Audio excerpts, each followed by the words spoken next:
Late game Clinks is really good against DK. You activate your BKB and you kind of just burst him down. You don't want to lane the Clinks against the DK though. No. No, you definitely want to avoid that. In a perfect world, you want to have the Clinks against the Tiny if possible. That's probably why they. That's a good point. That's probably why they grabbed the DK too, right? Because we've seen Miracle play that Clinks. Yeah. Oh, Abaddon. Wow. What? Is this is that because they want to group up versus the Clinks? It looks like this is some mid-game timing where they're just kind of 5-man. Clinks is kind of a mid-game hero, but if you're 5-manning, sticking together, and DK's timing matches up well because he's going to have his first item or two be very tanky, maxed out passive. Clinks doesn't really hurt him until he gets a couple of big items. The Liquid needs damage, honestly. They have 4 heroes that are incredibly tanky, like the IO as well as the Abaddon, just going to keep everyone alive. And that is the support Tiny then, right? It must be a support Tiny, yeah. Or position 4. Yeah, which is interesting. I didn't run it. But what about the OD? OD is like... Well, I guess the issue is who's playing the Clinks, because it has been Miracle in the past. They don't really have that Matu hero. Always been him? They played it... At this tournament, yes. Okay. Yeah. Oh, no, they did have the one Kuroki game. Kuroki, the Kuroki game, right? yeah. One Kuroki game. Okay. Yep. They definitely need damage now. They need some, I don't know, like Invokers, some OD, some Miracle I hero. feel like they're missing some team fight coming in. Because Willow, you provide a lot of disable, your damage is good for single target, but I do feel like they need a little bit more to breach through Optic, which you can tell they're going to group up at that mid game. And the winner is going to be GH. Yeah. Assuming. Alchemist. Select your heroes.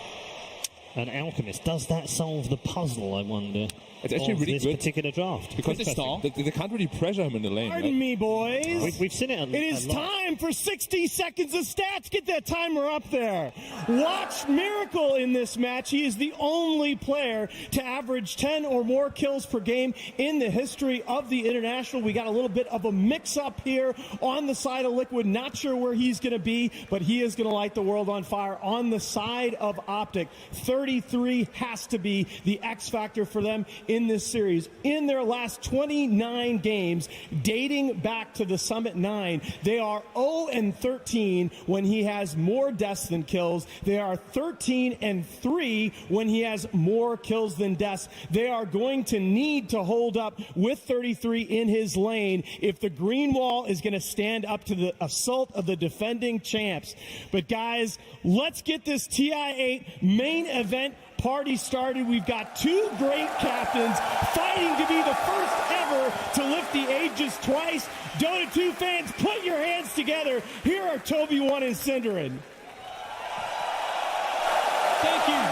Thank you very much, Nahaz. I couldn't have said it any better, except I could have said it without statistics. I'm Toby1 here with Cinderin. I'm looking forward to a terrific matchup. As Nahaz was saying, captain versus captain, 2 TI winning captains. What a great way to start TI8. Yeah, there's bound to be a lot of surprises, I think, in this series when PPD comes in and plays against a team that he has studied a lot and obviously knows very well from past experience. You're going to see some curveballs, and I feel like we've already got the first one coming our way here. I do believe it is indeed a position 5 Abaddon. This is something I think we haven't seen the whole tournament. There's a lot of surprise coming into this for me, honestly. This hero has more or less been completely absent the whole tournament. I believe Abaddon has been picked less than a handful of times. I think personally I saw it maybe 1 game in the whole group stage. So a very rare pick that PPD has pulled out for this game. And historically, Abaddon has been swinging between being a position 3 and a position 5 most of the time. There's been phases where it has been a 1, but this is very uncharacteristic, and it's something you're probably going to be seeing further on in this tournament, is that these teams know each other so much. They've played so many games in the groups, so they will be trying to next level on the draft. But this is something, too, we're expecting to come out from PPD. Like, he's not just going to sit there and play Team Liquid's draft, play Team Liquid's game, and Team Liquid are doing...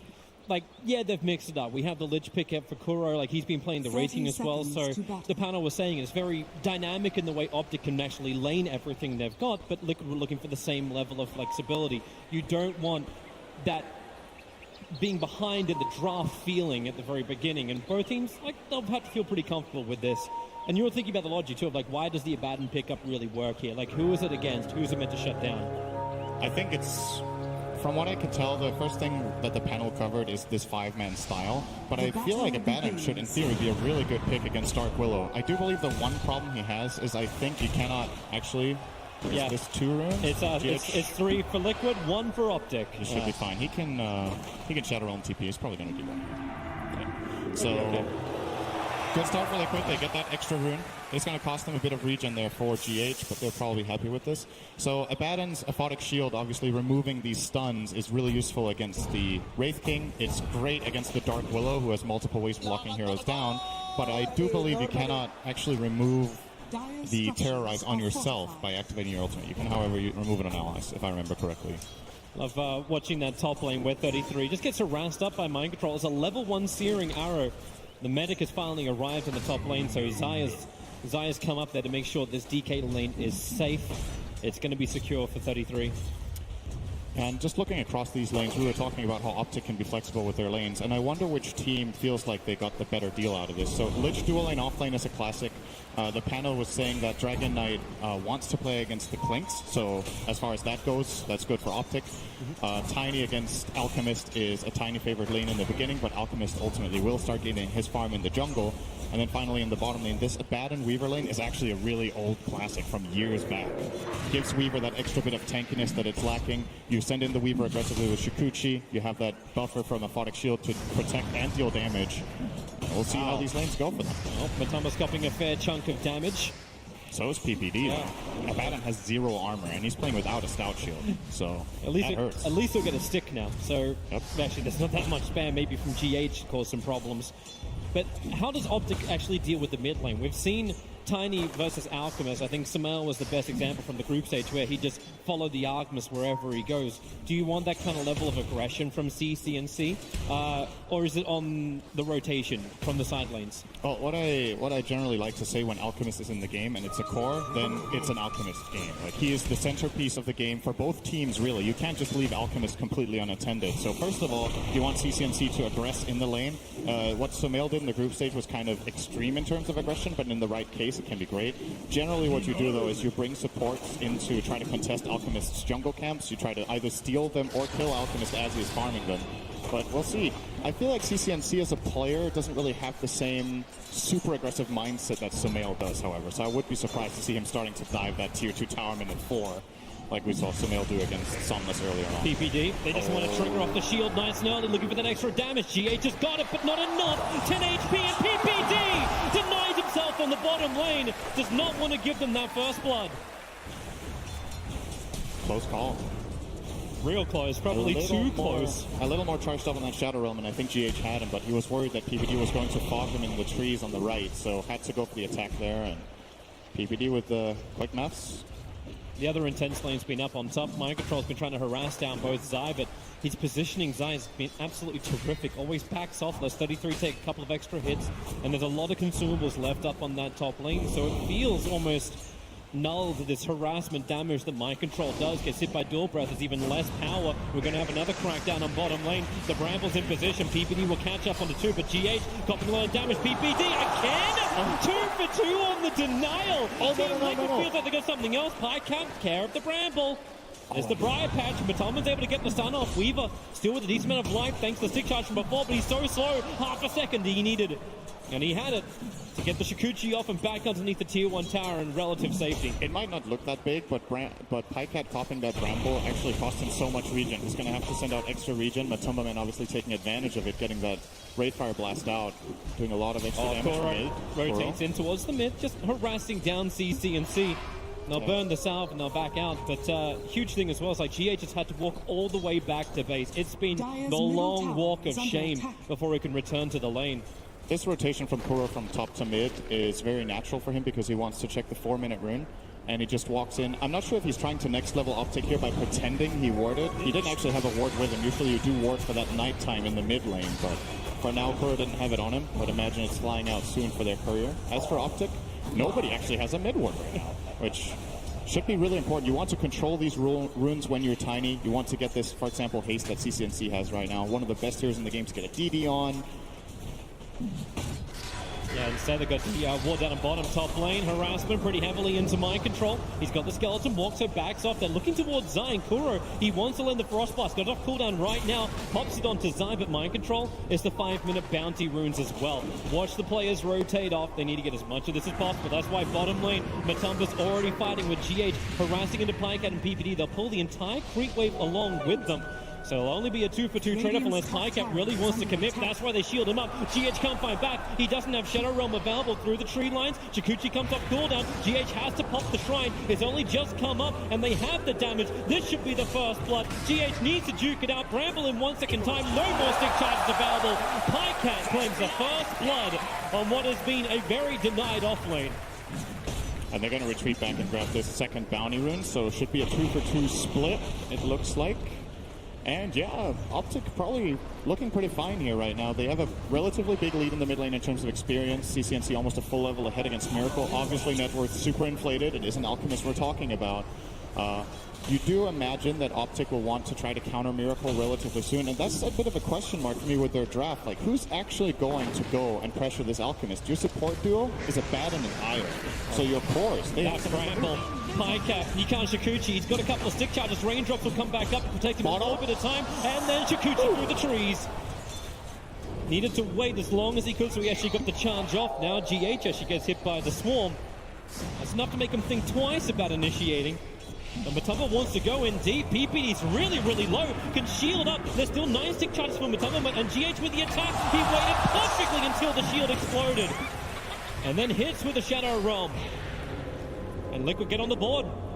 Dire's middle tower is They under do, attack. and obviously looking across these lanes, it is relatively even right now. So nobody in this game, this is something about Liquid that I feel like separates them from other teams when you look across their games. All of their players seem to have a really good ability to carry any given game if they're in the position that needs to do it. They don't have, it doesn't have to be Miracle winning the game for them. Some games Mind Control takes over, some games Matumba takes over, and it looks pretty healthy for them in this game because all 3 of their players are in a position where they can be aggressive come the 10 to 15 minute mark. Both the Clinkz, Wraith King, as well as the Alchemist will be online to be able to get some fighting going. Yeah, especially if Alchemist can find a little bit of time just to go into those side camps. He's already got the double stack to work with. Zai in trouble, trying to retreat back up. So 33 had to land the Dragon Tail stun to stop Mind Control from beating into him. But Zai comes back in again. He's so low on life. 15 HP is still enough to survive. And they'll move over to claim that Dire Shrine inside the jungle. It looks like Zai will take it alone. Obviously 33 doesn't want to give up any experience. He doesn't have Shadow Realm. And he'll be okay. As the panel pointed out, though, the Swarm is a really nice skill to have against Dark Willow, especially in the, well, in all stages of the game, really, just to be that pestilence, prevent Dark Willow from being as mobile. Because it still attacks too through Shadow Realm, right? I do believe that. I mean, it definitely sticks. I do think the attacks go through as well, so you can't blink, but I'm not 100% on that. But yeah, Dark Willow definitely cannot remove it, and that is a very big deal. I do think the attacks... Yeah, I'm fairly certain that I heard Fog during the group stage, and he's always a good, reliable source. Yeah. But so far, like, even with this early advantage, like, you've got the Alchemist getting a lot of farm in, and he's a 4.8k net worth. That looks great. But OPTIC still have 3 players contesting that top net worth position, and it's only 1k advantage for Team Liquid 8 minutes in. Radiant Miracle does look very healthy, Good though. scan. He got out of this laning stage very well on the Alch. Had a bit of a hard time in the start, but he has the same CS. CCNCs can just dive this anyway if he wants to. Zai can tether over. He just needs to find where Miracle is. Sees him in the tree line, but CCNC's haste room wears off at the wrong time for him. Very good awareness. Bottom lane, Matumba, not level. Actually, he is level 6, does not level up Reincarnation. He went 3-1-2. So no second life for him. I think even if he had it there, he didn't have the mana. Yeah, nice kill. Grab for OPTIC. In the mid lane, CCNC putting some pressure onto Miracle, forcing out that Chemical Rage. So we'll give a short moment of opportunity to maybe try to go for a kill later on. GH is looking to move up and change the balance of this top lane. Zai may not be ready for it. The Bramble throws down. Zai navigates it absolutely perfectly. CCNC's name with the damage onto Zai will be enough. Mind Control finds the kill as the Clinkz with the Searing Arrow. And maybe now full retreat. With CCNC arriving in the lane. This is not where Liquid want to be, but they've managed to split all 3 ways, and they're back out to safety. And in the meantime, this is a free mid lane for the Alchemist. Miracle very happy to see this rotation off from the Tiny. He's going to make the most of it, actually claiming half his tower already. Oh, Zai tries to TP in to take the creep wave off the tower. And CCNC does return, so Alchemist is happy with this, back into jungle farming. Pycat on Matumba bottom. Bounty runes are about to spawn, so both of them want to be in range to contest. Oh, Pycat misclicked. Oh, he wanted to grab the rune. He's in real trouble. Without that rune, he can't. Oh, that's a blunder. Radiant's middle tower is under attack. That is a blunder. That was 100% unintentional. Wanted to click the rune, ended up clicking the Wraith King. Does not have mana for time lapse. And Matumba grabbing a nice free kill for himself there. Those kills are big. It's core on core solo kill, so a lot of gold. He claims all of the kill gold as well as the AoE gold on that one, 355. And now you're starting to really move up in the world of net worth. 3,000 the advantage for Team Liquid. More space for Matumba on bottom because everyone's gone. The rotation in towards mid to help out CCNC comes up for nothing. In fact, Miracle just farms the lane, then moves back to the jungle. And he's already got himself a double stack in there ready to farm up. This is very problematic for OPTIC. This Alchemist last pick is working out very, very well for them. I imagine the way Liquid planned this when they went for this last pick was that they looked at, yes, we will be facing a Tiny. However, can they actually invade us very easily? Since none of the supports have significant damage or lockdown, they probably felt like even with a slightly losing lane matchup, Miracle will be free to farm for these next 5 minutes and get a lot of items. Who's going to gank him? Your Dragon Knight going to come over there? Maybe Tiny and Weaver together could combine, but... They have the opportunity at least because he's going for a straight Radiance build. So that Radiance should be out by the 13-minute mark. Matumba in real trouble on bottom still. Doesn't level up that reincarnation. Now he does. He's got the mana available for it. And a pretty damn big army. They slow him down. Kuro will TP in over. Pycat made his break to the tree line. And they've got help. CCNC is in the neighborhood. And now, well, with a Kuro Lich ulti bounces up to PPD. He will die as well. It reaches far enough. And with a Curse Crown, CCNC's having a hard time getting away from Matumba. Just slowed up. GH can no longer help. Pycat was too much on him, so Ishikuchi's down with the trees. But GH, he jukes it out, goes to the right side. Pycat's still got another chance because the swarm flies through. It doesn't latch on GH, however, so Ishikuchi's down. There's a Curse Crown to keep the stun going. Pycat time lapses off before the damage can arrive. And with the Bedlam out from GH, Pycat just had to Ishikuchi himself away to the other side of the creep wave to safety. Maybe not all the way. Natama wants to hit him a couple of times, but he is in relative safety. And maybe with CCNC arriving, Avalanche is going to arrive with the top. Pycat and PPD. All three combine together to bring down Matumba. But look at the space. It's not going to get GH as well. Minute Radiance. He relocated in behind, almost to the tier 2 tower, looking for the retreating GH. OPTIC need to... They just need to up the pace here. They can't keep playing at this pace. Miracle's getting way too much. You see him already showing up with this Radiance. This has got to be... There's also the mental aspect of this, right? You're playing on a big stage. You're playing an important game, and you see a 12-minute Radiance on Alchemists. Yeah. You need to start game planning now. Like, okay, this is a problem. Like, what is our solution? And I think if you just play slow, go for a couple of lane picks here and there, and just let Miracle farm, this game only ends one way. Alchemist has played so many games like this. And you look at the late game counters, which is another thing. Like sometimes, yeah, you can give Alchemist a bit of space. You know, it's all right. We've got some of those late game carries that are really good against Alchemist. And this game is like nobody who's going to kill this guy. Yeah. If they had that late game edge, then yeah, maybe this would be a better position. They could just continue to do what they're doing, which is hunt everybody else. Zai's in trouble. Just came up for a little bit of a ward mission. And Matumba as well as GH just lock in control. PPD, tether away. Zai wants to survive. The Curse Crown's still going to connect. And Kuro will pop him. Just letting that Chain Frost go, very liberal with it. Matumba's not done. Links forward towards Abaddon, but he's done. Borrowed time is available for Abaddon. He was hoping to proc that, but just didn't get under the damage threshold of 400, so TPD will have that available. I believe we're looking at a smoke here, I think. They want to go and make a move on the Alchemists. Exactly what's happening. Can't keep waiting.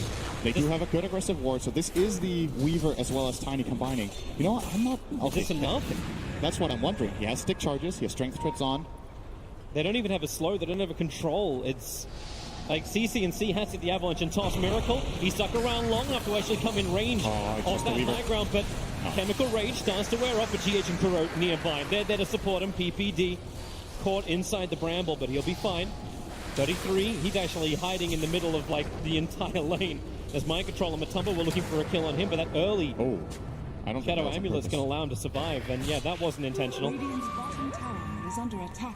I don't think Liquid saw it, but if they did, PPD is a very easy grab right now for 50 seconds. No borrowed time on him.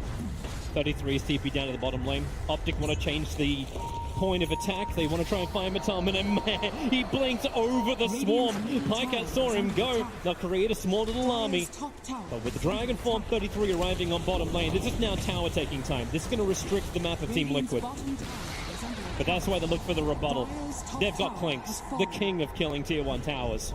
Yeah, Mind Control's just having a blast, honestly. He hasn't really had to move much. He's got a higher net worth than any of the Optic players. Matumba went for the bounty, and this is going to cost him. Pick him up, throw him down. Matumba did not have reincarnation mana. It was off cooldown. Yeah, I think he purposefully didn't get enough mana there. He could have sticked to have it, but he didn't want to die twice. So now he at least has his ultimate when he comes alive. He knew he was way out of position there. Getting the bounty rune is still a huge win, though. He is on the Alchemist team, so even sacrificing a core to get a bounty rune or two can be worth it. 33 is using the end of his Dragon Form to try and force in the mid lane, but CCNC attacked up by GH with the Bedlam. He'll go back in towards Roshan, thinks about the Terrorize, but he's buying time. Alchemist, Concoction, doesn't want it. Actually blinks away before throwing him. I mean, CCNC, oh no! He thought GH was going to walk up the ramp. Dire's structures are fortified. Oops. Mid lane pressure. Acid Spray will slow this down. Fortification going to do the same type of thing. Kuro, the Chain Frost, it bounces out. And it just continues to work with the catapult against CNC. But he's tanky enough, is he? Not for Concoction. Zaya's doing the best he can to keep him alive. But now gets caught in the bramble. It caught two heroes. Now the TP out from 33. He'll have the time because there's no more stuns available. So Tiny as well as Io will pop. Borrowed time. PPD's got it. 2 seconds until shield's up. And he doesn't have that time. Pycat does the best he can to keep the mid lane continuously pushing in towards that Tier 1 tower. 68 HP, that's worth a denial. I love this build from Miracle, by the way. We haven't really talked about this Blink Dagger on Alchemist. You did point out he blinked backwards once. Most of the time when Alchemist has a good start, we see them going for this very snowbally approach where you get the Radiance, then you get your next item such as Manta. But in this case, going for the dagger, realizing, well, I'm actually strong enough to just win fights, so why wait? 33 found the perfect target. GH was just sitting in the tree lines. It's only a level 1 Dragon Tail stun, but it was enough. Pops the Dragon Form and ensures the kill. And it's at this point you look to OPTIC and you look at, okay, what's our solution for Alchemist? Can anybody get a Spirit Vessel here? Io has the urn, but looks to be planning for a Glimmer Cape. And the problem that I still see is Liquid will have these tanky cores, Alchemist, Wraith King, and even the Clinks with Death Pact. All of them will have ice armor. And the OPTIC Gaming lineup, do they have the oomph to get anyone down? Well, maybe not. Try it now. The Observer Ward saw Miracle, and with the Swarm on top of him, Miracle's losing armor real quick. Puts down the Acid Spray, but they bring down the Beast. Biggest kill on the map. Alchemist is top net worth. He's on the leading team. And these kills are worth so much money. How much did they get for that kill? 537 gold into Zai. Yeah, they got 1,000 in total, and Miracle lost 400. So that's a 1,500 gold swing, just that one kill. And you want to look for that Alchemist. It's the Diffusal reveal from the Weaver that gets the job done. GH and Mind Control looking to wrap around the bottom. They don't have Bramble available at the moment, so finding a kill is difficult, and you're fairly certain Zai wants to do a relocate gank onto somebody. But the only place they really have to go is potentially top lane. Yep. Mid tower's already claimed, bottom is claimed, so OPTIC need to find their next objective. They found it. Mind Control, they're still relocating into the tree lines, actually cancels it. Zai does not want to bring everybody in, and with that Pycat, he can time lapse. PPD freed him from the GH curse, but then PPD, how many times can he bounce his way? So unlucky, but he still wants to try and fight it off. He doesn't have the borrowed time available, so PPD will end up falling, but Pycat's the bigger one. Chikuchi up, he's still dusted, but he'll get up the hill and far away. So PPD, we know the 5 positions have it hard, but that is just brutal. That was pretty funny. I think there was 4 bounces in a row where there was 1 or 2 secondary targets that could have hit instead, but kept jumping to him. I mean, in a way, maybe he was happy with it. You know, I'm into my ulti, so I'm getting healed from it, but the slow stacking is really, really a problem. Yeah, but he did his job, right? He saved the Weaver from Terrorize. Did the right thing, for sure. Yeah. Big pickup and a big reason, too, why you want to have that Abaddon. It's that saving grace. Like, we've seen a couple of Oracles appearing, but OPTIC Shield makes it very difficult for Liquid just to focus that target with disables and just pop them. But they're still looking very good, Team Liquid. 9,000 gold advantage. The Manta Sound just got completed over a Miracle. OPTIC Gaming need to... You said amp up the tempo. It's still... Can they amp harder? Well, I'm looking for Miracle to amp up the GPM. My prediction was 1k plus GPM. That'll be good. That still hasn't been done, I think. No, it hasn't. Right, the entire group stage, it hasn't. He's on the way. 815 GPM on this Alchemist right now. Bounty runes are about to spawn, and OPTIC in a good position here to claim at least 2 of them. My control's ready to fight on bottom lane, but Tumbakura, GH, they're all coming in. The bottom tower should be taken. They see 33 over in the tree lines. He'll need a Shadow Blade right now if he's going to survive, and he is invis. They'll reveal him with the dust. PPD is turning around. A Photic shield gives him a little bit more life to begin with. They get hit by the bramble 2 times over, and that's already triggered his borrowed time, so DK will fall. Abaddon will follow through. And Team Liquid, Tier 2 tower is gone.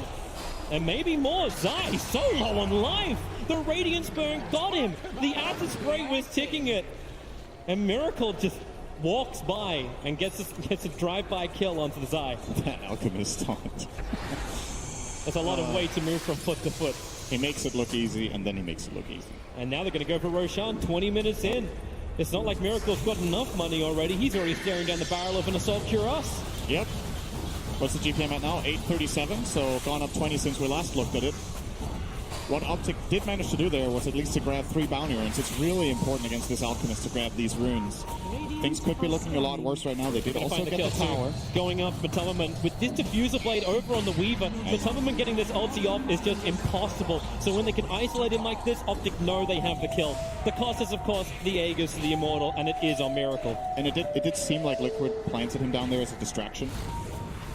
Mind control. Triggers up PPD's ulti again. CCNC's nearby. Avalanche toss. He's finally going to try and get rid of Kuro. No, he can't. The raindrop protecting Kuro so well. So CCNC, he can't finish the jump. He's tiptoeing around the bramble. He wants to go again. Blinks off cooldown in 4 seconds time. They don't know Kuro's in the tree lines, but now they know where mind control is. Dragon Tail stuns up from 33. He came under the cover of Invis. Pycast there too. With the Sentry Wars down, there's nowhere for Clinks to really run off to. Or is there? He's still got the swarm on him in mind control. He's actually got the distance. He's got the speed. And he's away. Only Sentry's on PPD in that situation, and that doesn't cut it for that kill. And you know what, Toby? What? Space for Miracle. He's just farming. He's up to 870 now. Let me keep the tally going. My space created. Copy paste binds. Yep, pretty much. And Miracle has practically got the AC. Yep.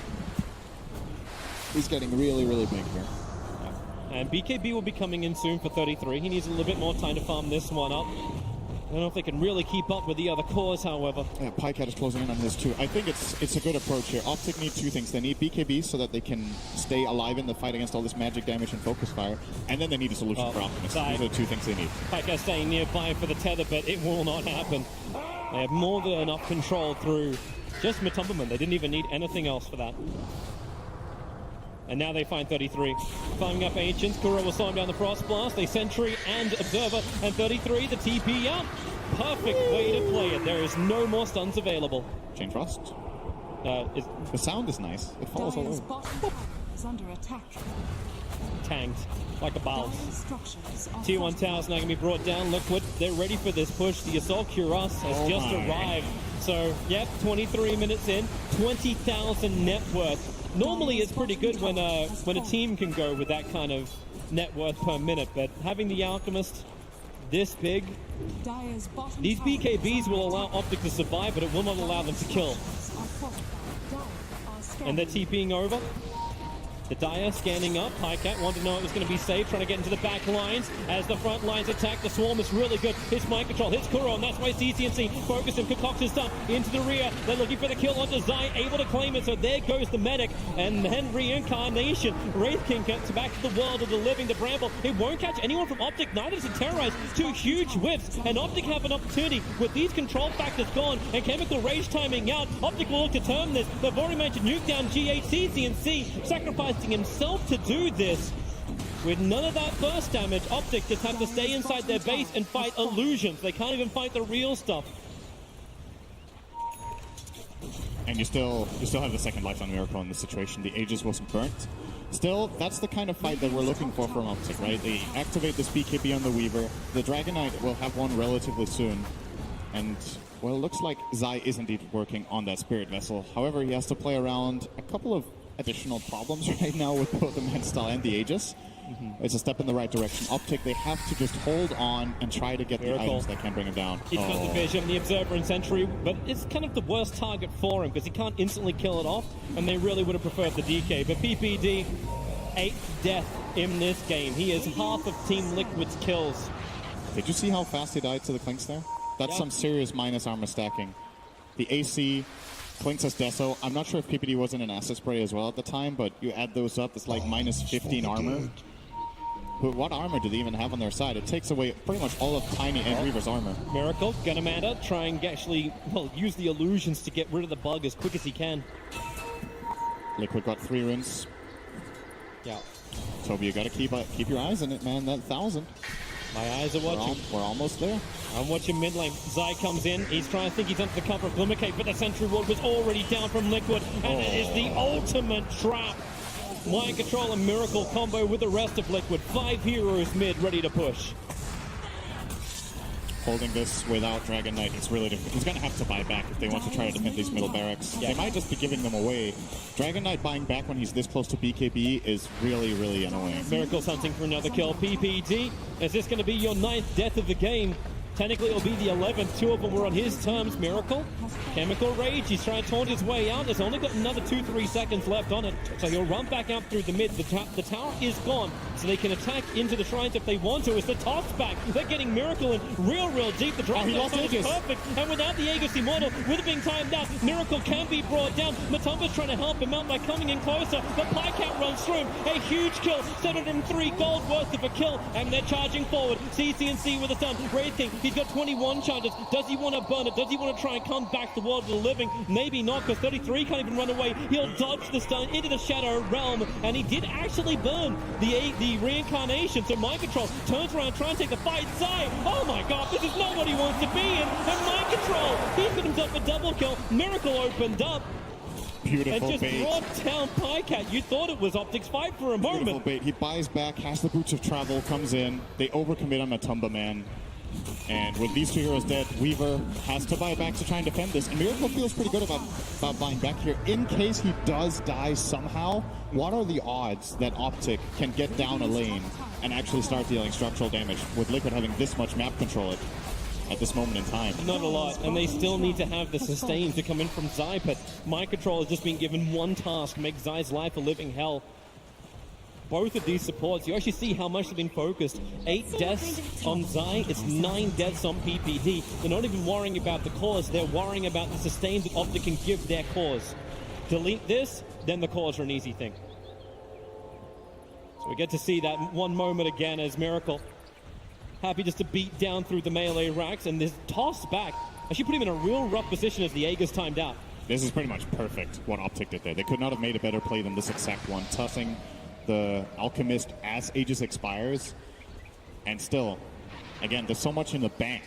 Liquid have so much leeway because of the huge advantage that they have, and Miracle with a great planned play. They had a lot of time to plan this as well, Liquid. Keep it in mind, that kill on the Wraith King took so long that they could communicate, all right, if they overcommit, I can buy back and come It's a back in. bait. It's an ultimate bait. It's just the illusion. Now the real team of Team Liquid come through. 33. He did break the smoke almost instantly thanks to the fact that he was there. Miracle, you got an ulti? Blade, but they're jumping over. Miracle, he jumps in close, but then the space created with Terrorize and Chain Frost. All the damage that Team Liquid need to win this fight. Pycat 33. They just don't have the extra teammates. Pycat, he wants this kill, but he can't even claim Miracle. Denied, denied, denied.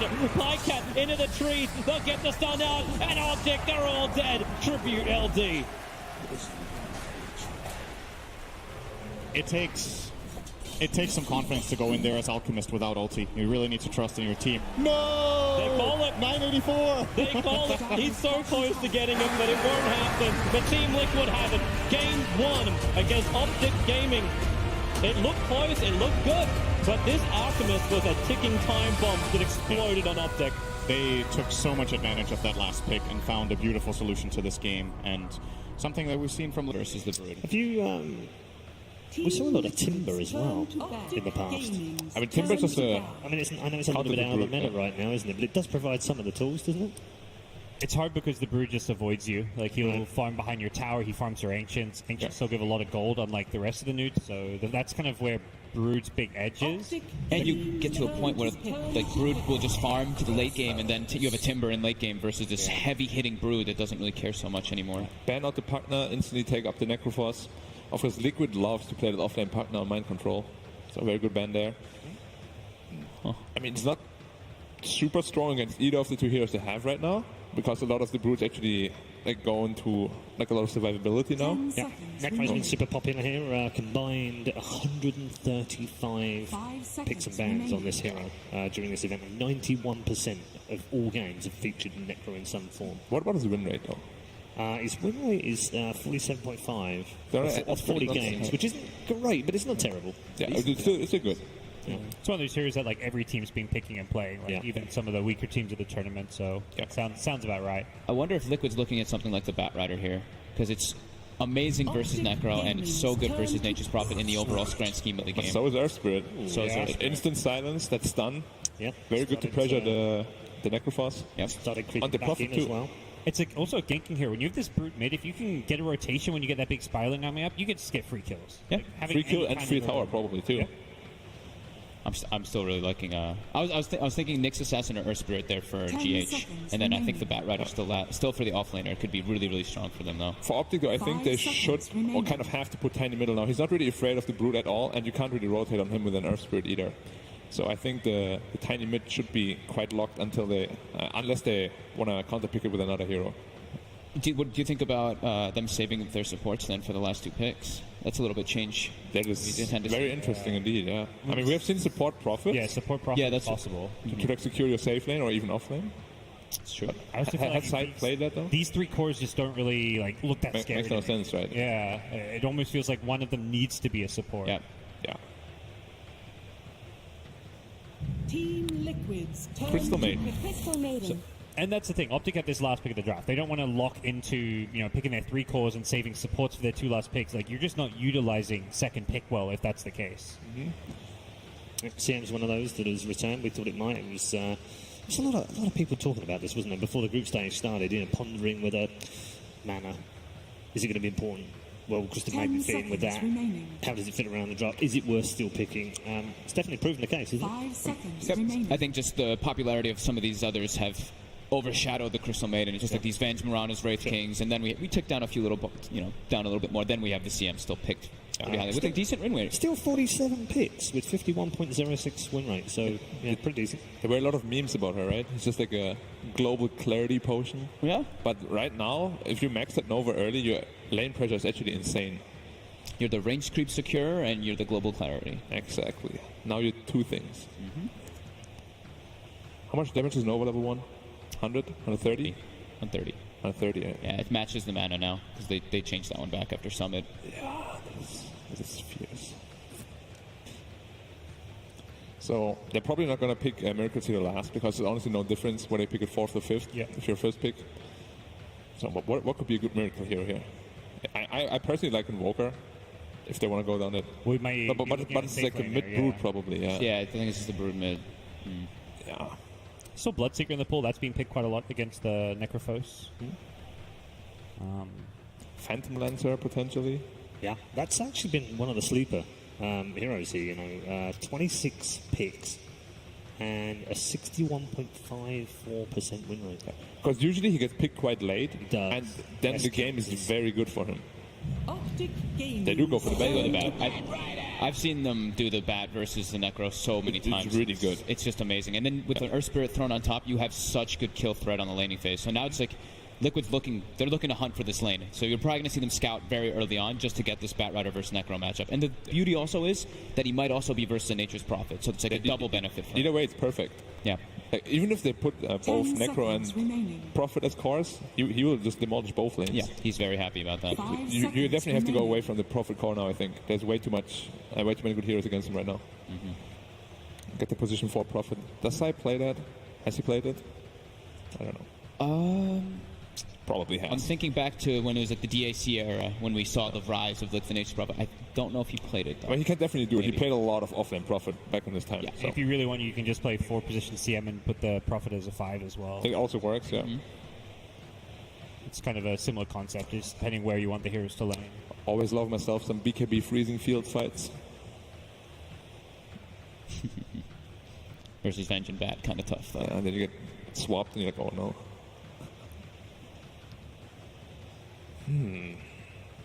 Team Liquid's So Optic turn thing- Oh, to the kinda Magic like- Carry Ricky. Just in case. It's also, I mean, versus Necro. It's very good. Necro is all about getting your Ghost Shroud out. If you're silenced this early, like, it actually could be pretty scary with the Venge as well. Like, the Venge is what can enable that Ricky to really just pop off. That's yeah, cool, we've seen 3 Rickies so far, only 1 win during the group stage. Honestly, Liquid has 10 a lot of heroes to choose from. They've got a good mix in their draft. Like, they've got Teamfight, they've got Magical, Physical. While I look at Optic, I feel like they really lack Physical right now between their heroes. It's mostly Magical. Yeah, the only thing they have is like a tiny for Physical. And yeah, that's not a lot. Yeah, exactly.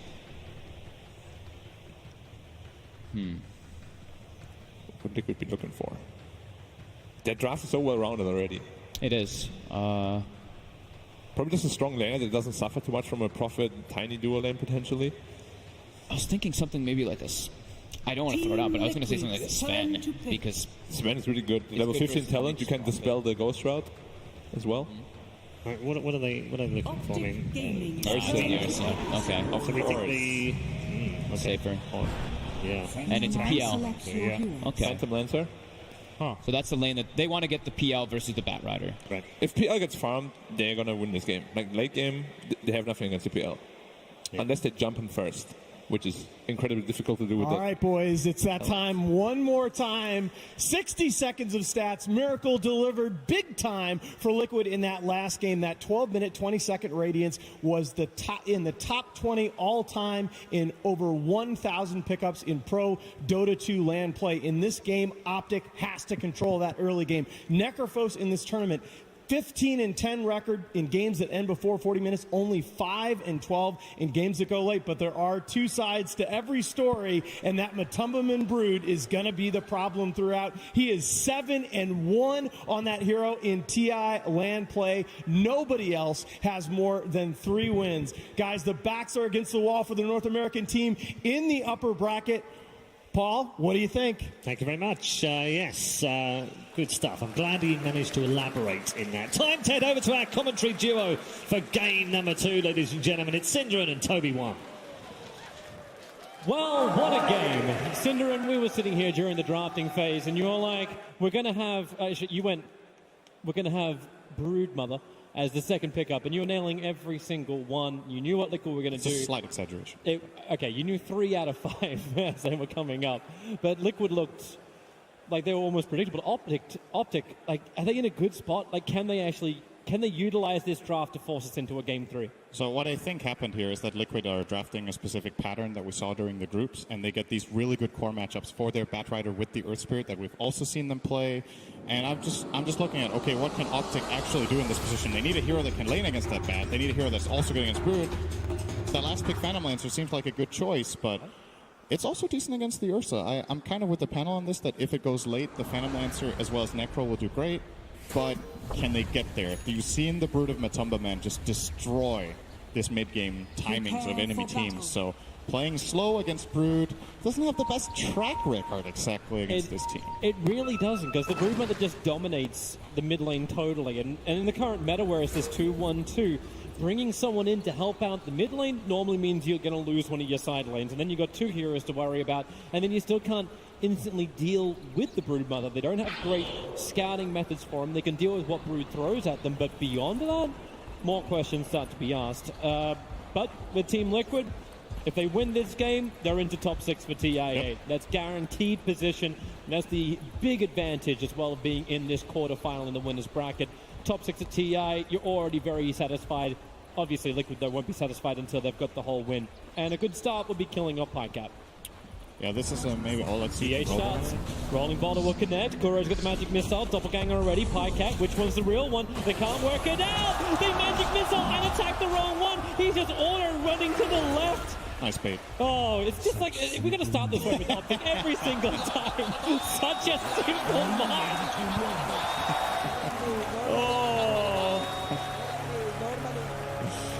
That's cool. Yeah, I was gonna make a final comment on it. We don't really get to see it just yet, but this Ursa versus Phantom Lancer matchup is one we've seen a couple of times during the groups, I would say. And Liquid picking the Ursa in the position that they did, I think they were anticipating this Lancer pick. I think they were expecting that this would happen, and they're willing to take the risk. in my mind, Ursa is actually a decent hero against Phantom Lancer specific timings in the game, just because Fury Swipes, once you get it on the real PO, he doppelgangers, it sticks. You can follow him very easily and bring him down with this heavy chase that they have from Earth Spirit and Bat Rider, and you can even swap him back in with the Venge. So I think it makes a lot of sense. However, later on, Lancer is a problem a lot of the time for this Ursa hero. Yeah, because then there's just so many of them, they're going to be burning off the mana if he decides to go Diffusal Blade.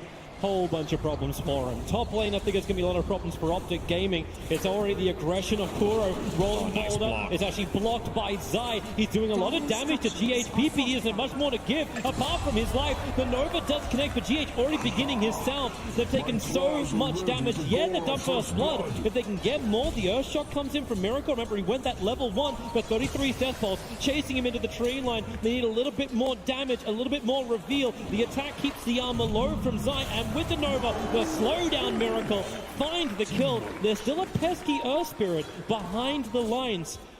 And thanks to this being 1 minute into the game, the respawns are quick, and you know they're going to just open up again. And what we have here is one of the situations that we haven't had very much during this tournament. It's actually a 3-1-1 setup for both teams.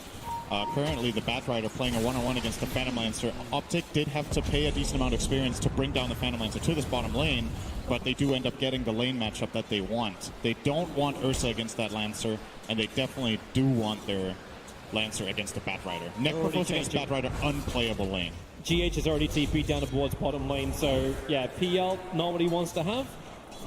He'll back up for now, away from the ES.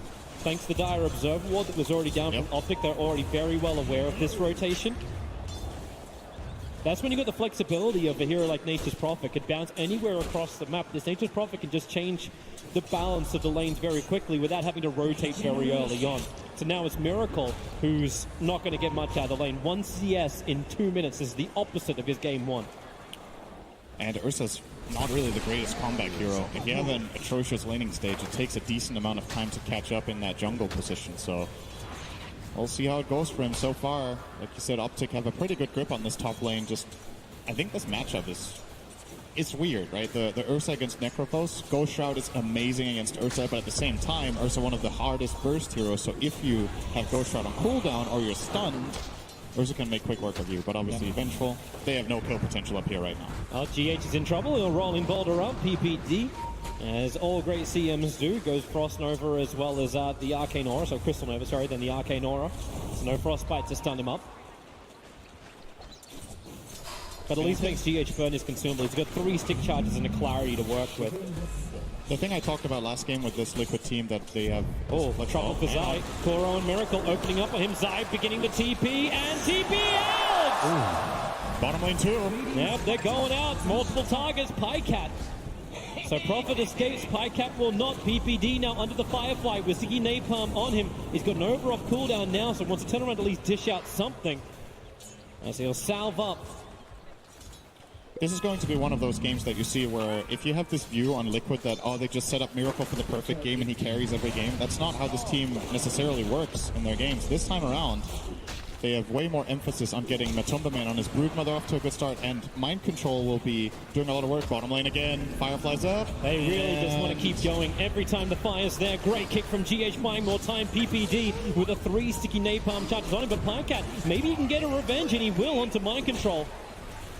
That's a very important kill. 314 gold for Pycat, and obviously it's a support kill going the other way. Yep. A lot of experience too. Mind Control in this situation was level 4. So Pycat is kind of evening out the lane now as far as experience goes. On the gold, still a slight disadvantage, but he has a wave in his tower, so it's going to even out. Just this one exchange doing a lot for Optic in that bottom lane. We haven't even really looked. Okay, we can look towards top lane as this is just a simple initiation Ghost Shroud as well as the bump, but that's why you've got that Earthshock slow down 33. One more fist pump would do it, but 33, the movement speed with the Death Pulse. Miracle's real low, but he has the damage required to get the kill. Zai doesn't have the vision, so Miracle can just salve back up again. While that was happening on bottom lane, there was another kill onto PPD. Mind Control and GH copping a lot of damage, but they're there for the 5-minute bounty runes. Crystal Maiden is a very slow hero. 277 move speed. PPD is nowhere near getting boots.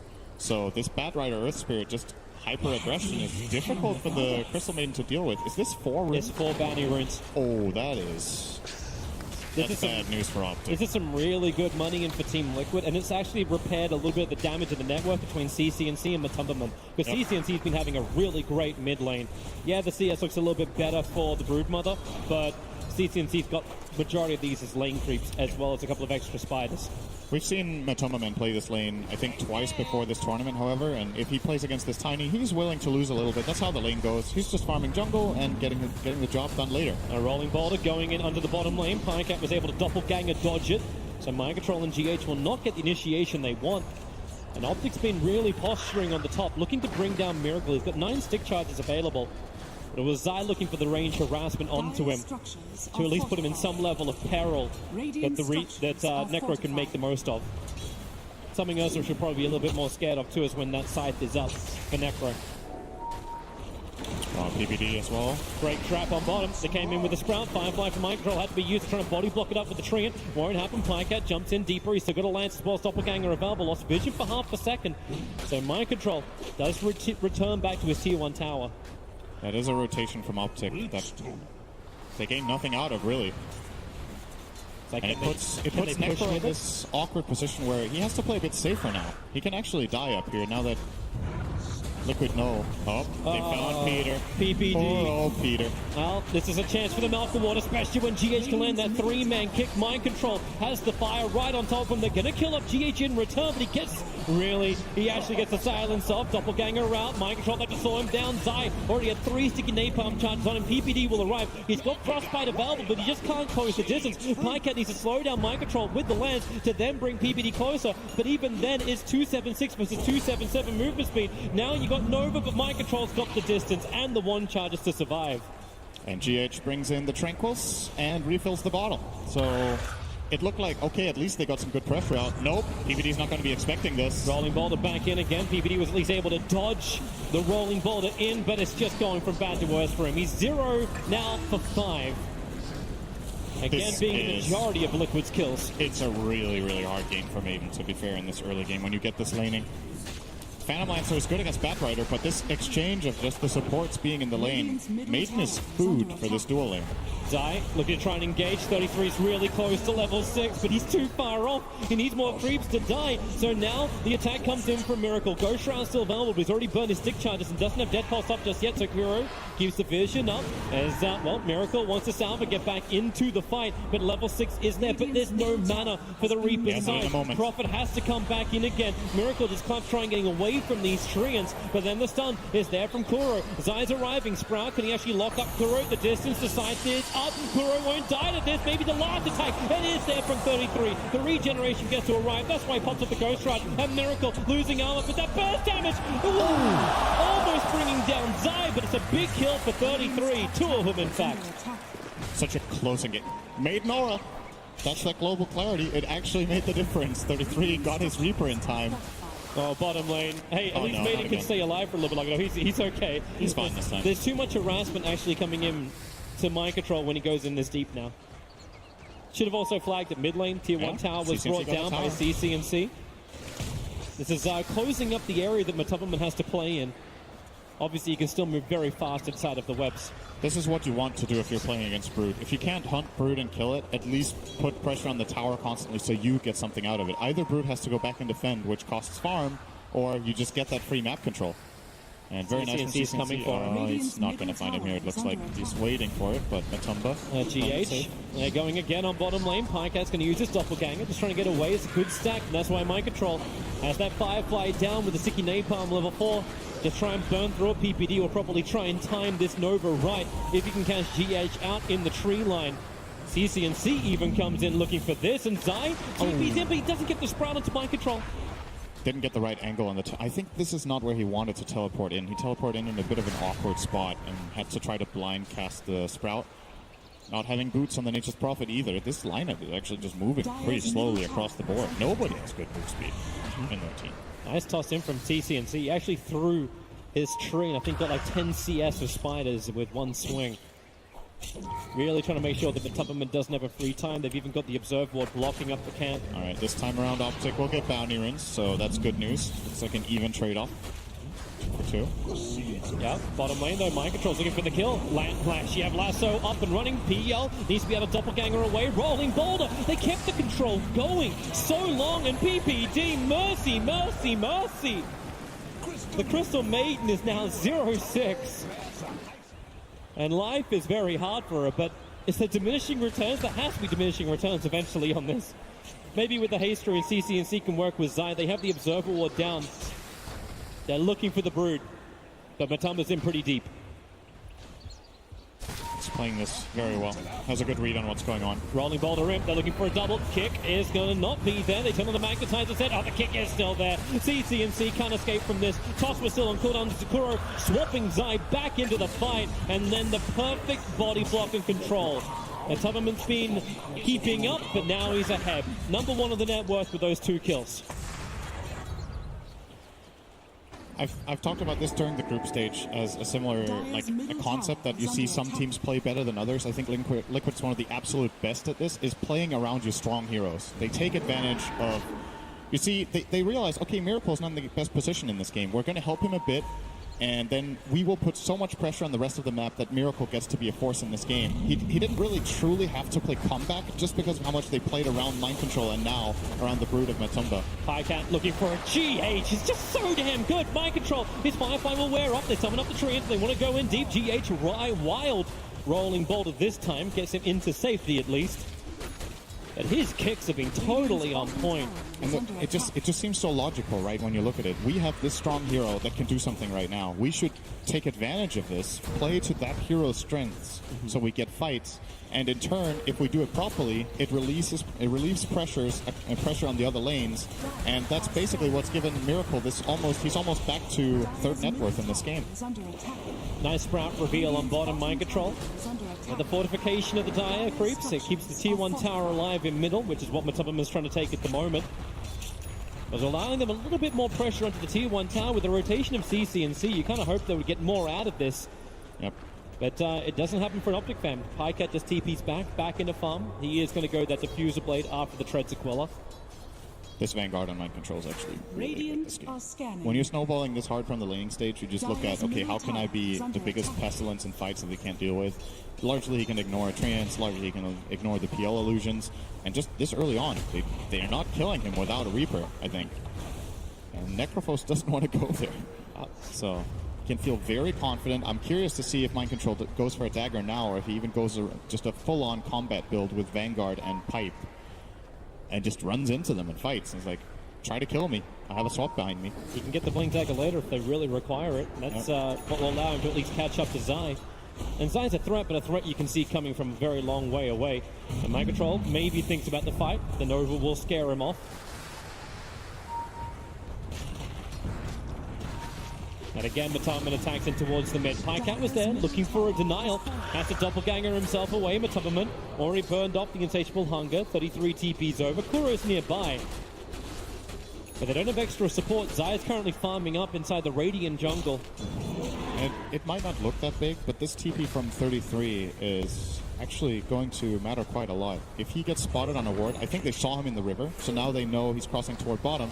And this is Miracle's cue to just play aggressive top. Knows there's no Necrophos here. He TP'd mid. There's no other way he could have got here in time, so you just redistribute the resources. Sure, you guys can have the bottom tower. In some way, you kind of argue they over-rotated. They brought 4 heroes down here. Great ops. Mind Control instantly has his smoke being broken. And Optic do want to try and fight. As you said, like they have their own Observer Ward. So 33 will walk under it. The tier 1 tower was lost on bottom. CC has Blink Dagger ready to initiate.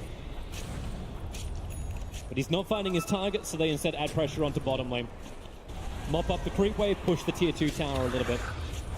But Liquid are happy with this. Straight Roshan trade-off. Optic Gaming are nearby, but they cannot contest this. They do not have the power. Brood and Ursa is such an exceptional Roshan combo. Very easy. They put it on Matumba, man. This Brood is getting ready to rock and roll. They know he's the richest hero in the game. And arguably a better hero to have Aegis on than Ursa. Usually Ursa with Aegis, it can be a little bit tricky, like which life do you enrage? It's similar to when you have BKB.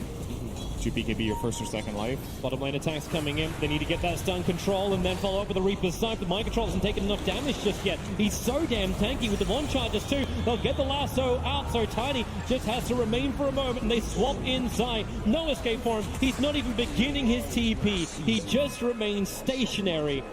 And Optic lose too. They do not claim that bottom tower, and they don't even in any way threaten the Aegis. Oh, looks like the Aegis going to threaten them. Instead, found the wrong one. Good move again by Pycat. If the right one gets found there, he actually dies.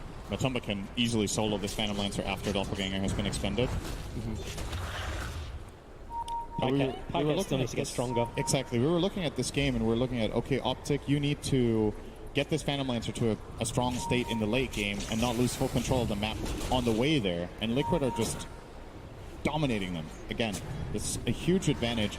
And especially Lancer not doing better than this in lane hurts, because you, ideally at this point, you want to have this Diffusal completed.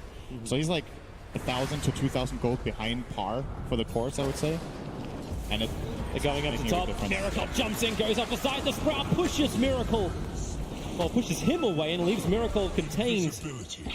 It's so easy to cut out, always with Quelling Blade in hand. And look at Mind Control's item build.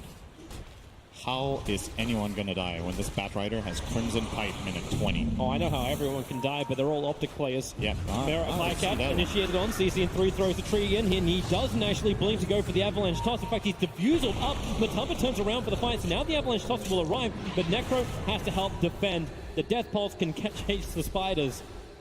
And that's all Matumba wanted. Diving for that kill will take forever. He was hoping to get a response out of a hero, and he forces the TP. That's good enough. Well, here comes CCNC, Avalanche and Toss. They'll combo together nicely to get the kill on Kuro. Yeah, it's problematic. Your Scepter up. It's his defensive one. Overwhelmed. Again, GH combining with Matumba. GH has been in 15 kills in 17 minutes on this Rift Spirit. Just really excellent read on the map, like where he can have the biggest impact. He plays with the Batrider for a long time. They trash that lane. He's like, okay, that's good enough. Let's go and play with Matumba Man, who just got the Fusel. They get these kills mid. It's just very systematic good play, really. Yeah. There's not much else to say. They're doing all the right things. Do they take out all the remaining out of towns? Like, do they continue to look for fights before they go high ground? I think they grab the top tier 2 at least. These bottom towers are pretty annoying to get to. The distance from the bottom tier 2 of their own to that tower, it's a very long reach. When you've taken Roshan, it's a better play because then the enemy team can't really trade off by going for Rosh while you're pushing these bottom towers really far away. But they don't really have that much value right now. I think they'd rather take the top tower and then go there, if anything. Or if they're feeling confident, they could look to even high ground from the top area. It's a smoke gang. They do. They're coming after Miracle on top lane. Pycat will need to slow him down. But the ping is already on the way. So Kuro's pinging it out. They have a lot of vision around that bottom Dire Shrine. That's why Matumba is just farming that area. So the ping came in. Vision close, the Nova. It does not clip Miracle. Sixth sense there for Miracle. When you go for smokes like these, every second matters because it becomes more and more apparent what Optic are doing. Brood is covering the right side of the map with an Observer Ward placed by Kuro. The mid lane is empty, and nobody's at the bottom tower. So, where could Optic possibly be? I think Miracle there. I thought he was going to back earlier. He really stretched that as far as he could without getting caught. But the right read, and they will be going for the bottom tower after all. So now that they've forced the Optic team to go top to Miracle, who was just pressuring this tower to, well, if you guys don't come here, I'm going to take the tower. If you do, we'll just swap to the other side of the map. And they will grab at least one here, maybe two. We'll see. Top lane. TPs up towards the top lane. ES came into the tier 2 tower. Kuro will arrive with Mind Control. No Blink Dagger available, so lands from Pycat. Tries to slow him down, but he doesn't have Doppelganger. 33 can't really save him. Prophet's coming in through the rear. They'll lasso and drag Pycat down. Now he's not got Doppelganger available. The kick and silence is pretty good from GH, but there's a lot more support arriving in from Optic. GH in the tree line. They'll take anything they can, but CCNC once more. Avalanche and toss onto Miracle, but CCNC interrupted by the magic missile of Kuro. Miracle just has to enrage and TP out, and somehow GH is still running away from Pycat all the way up on the north. 33 can't find his own target. Maybe with the Your Scepter they can bring down Kuro. Reaper Sight is still available. Finally the kill happens up on the top. Liquid heavily split, but Mind Control's not done yet. The Flame Break on a 33. He'll go Shroud and get that regeneration out. Zai finishes up the tower. Mind Control still can't get closer. However, maybe when PPD is this slow, they can actually do it. He has to Frostbite and run to the side. CCNC's got combination available. PPD will finally drop, and they just want to leave the Reaper Scythe on the bottom. They find the kill onto Matumba. A huge kill, down for so long, and a huge amount of money in for 33. Matumba was down here this whole fight. He didn't TP to his team. Just splitting the map, getting the bottom tier 2. Money. Oh, okay. No money. He stopped to summon trees. Oh, it's actually hard to kill this courier because it has a plate mill. That's pretty convenient, right? Doesn't hit very hard when you have a plate mill on it. Well, the Brute's damage bottom, I would say, is worth a death. He took the tier 2 and 1/3 of the tier 3. There might have been a time there for Matumba Man to back out, but what he did force was the rotation from both the PL and the Necro to come down there, and that's what secured Liquid that fight in the end. Had he escaped that without losing his life, it would have been very clean from them, but mistakes do happen. Yep. Yeah, she have a quick look at this fight again up on top. So underneath the tier 1 tower, CCNC already forced to retreat, but they just wanted to force this so hard. You see Miracle casting the Enrage there in anticipation of the Reaper's Scythe, but that makes 33 hesitate for a moment. His blink comes off cooldown, he gets out. Now he used they catch this Venge, but they can't Reaper him, and I don't think he wants to either. Good thing for 33 he didn't, actually. He ends up using that bottom to kill that Broodmother. Yeah, she kind of wondered like what this fight would have been like if PL didn't go chasing after a support. Have a breather. Why am I so greedy? That's the face of a guy saying, why am I so greedy? He's meant to be the unbridled aggression. Optic are back into their farming. Zai with Wrath of Nature just keeps pushing out the lanes. And this is where Optic can stall things up. The fact that Nature's Prophet, he's finished up a Spirit Vessel. He can keep the side lanes going. They've got great wave clear Optic. So pushing high ground is a very risky thing for Liquid. One person goes down to Reaper's Scythe. They're dead for a very long time. If you want to commit the buyback, sure, but it's Optic who can defend quite comfortably from range. If they hold out long enough, this Phantom Lancer will be pretty scary. So, absolutely, that is... He's catching up on the net worth. He's almost the same as the Earth, and now they go towards the mid, but Kuro has the distance. They didn't have enough information about the position of all the Radiant heroes to commit for that kill, and it's also a low-value kill anyway, so they don't want to risk anything to get this Venge. Liquid again with a good map read. Is Matumba waiting for a fight? He's just sitting on top of this Ancient for the last, like 20, 25 seconds. Puts down an Observer Ward. Zai actually did that on the other side of the trees, so Matumba shouldn't be aware of it. Yep. Oh. He's looking for someone to come and farm. He's lurking. This is pretty dangerous if he just goes up the high ground here. Comes over, goes up to CCNC. Avalanche and Toss will kill off his army with the Wrath of Nature. Matumba just turns on the Insatiable Hunger Plank. That's a bit crazy. Underneath the shrine. He doesn't want to commit for this, but he will when there's extra support. Mind Control's got Blink and PPD. Not again, not like this. He's going to be jumped, lassoed back, and the Crystal Maiden is mauled. His play is really similar to the Alchemist play from last game where Miracle didn't ulti, or didn't have it, and ran at the enemy team. It's like, Matumba, this looks like such an awful position. Like it looks like he's overdiving. The whole team is behind him in a smoke, and Optic actually with a really good read to not commit for that Brood kill. You see, you're just looking at the situation like this is kind of a crazy dive. Where's everybody else? Yep. And they're getting the trade-off in the meantime. 33 pushing out this bottom lane. Like he wants to get out of here. Zai will die, and 33 won't have to take the same sacrifice, but he has an Aghanim Scepter fully completed 24 minutes in on 33. Yes. Could be a big item. They still have the problem of getting the heroes down to half health in the first place. Yeah. But once they get over that step, it will get interesting. So CCNC with a Shadow Blade should be able to do that on most of the Radiant cores. And obviously Pycat with just 1 or 2 extra items. Time is ticking. Liquid are not actually gaining. Look at the gold graph. It's plateauing. It's been 6 minutes, and they're not really making progress. That's not necessarily a problem for now, but if they do take a bad fight, it could become problematic. This Roshan should belong to them. Yeah.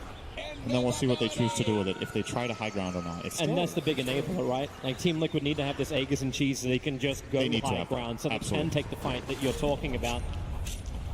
And I think the key in this coming fight is that Mind Control tries to find Necrophos. If he manages to do that, that would be really big. For him, though, he doesn't have a Force Staff in this game with the build that he went. He went for a way more teamfight heavy, less skirmishy item build. So if he does catch this Necro, counterplay is available. He can't Force Staff the Necro into his team, so he's got to be a little bit careful with how he goes about it. You don't want to lasso Tiny, because it lasts 1 second. Yep. And Phantom Lance is a pretty difficult catch, so should be pretty clear that he wants. GH is going to be revealed by this observer wall. Now The it's Blink that one. Lasso has already come out. Zaya's going to get caught. GH will be there to support. And PPD, for once, is not the man who's dying. Oh, no. Okay. He flew the other direction. Almost full-on cast curse. PPD was aware that all their lockdowns used, both lasso and kick, I believe, went into that kill on the Nature's Prophet, so was able to get out. Miracle. Yeah, he's got that observer wall just watching the PL illusions farming. This very thick coverage of the dire jungle. And wherever there is an award, there's GH or there's a Broodmother. Right. Manta Style is done for the Phantom Lancer.